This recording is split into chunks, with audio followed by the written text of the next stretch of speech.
But then when I learned that they're trying to do childhood sex changes, people say, what is your stake in this? Why are you so involved? You don't have a child affected. You don't need one to get involved. Anyone can get involved in this. They're cutting the body parts off of children. That's all you need to know. They're stopping puberty in perfectly healthy children.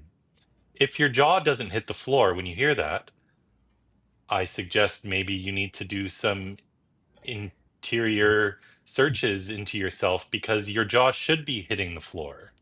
This is totally outrageous. For me, this is the greatest child abuse in modern history, certainly modern medicine history. You have to go back pretty far. I know some cultures were sacrificing children to their gods. We're not quite there, but it's the next level. And we think we're this advanced species today because of all our technology, but psychologically we're the same. And we're still prone to the same things that cause cultish ideas to grab hold. And for me, this is basically, for all practical purposes, the giant cult that swept across the Western world. So I started learning about puberty blockers. I came across this term, I couldn't believe it. Then the cross-sex hormones, the surgeries, the more you read, the crazier this gets. And I think for a lot of people, gender ideology is so big. It's pushed in all the Mhm. schools. It's pushed by all these governments. It's pushed by all these international organizations. All these human rights codes are being rewritten. Legislation is being passed everywhere to make it illegal to discriminate against someone based on their gender identity. And that sounds nice at the first time you hear it. Oh, yeah, we shouldn't discriminate against people. Well, what does that mean? That means you can't stop a man from going into a woman's prison. It means you can't stop a man from going into a woman's rape shelter.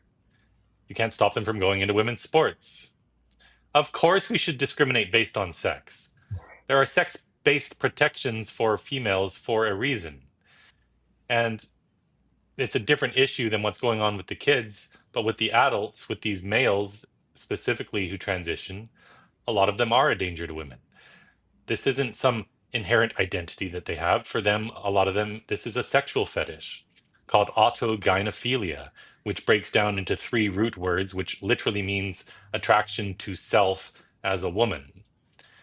And, we can get into all sorts of weeds here, and this gets really dark really fast.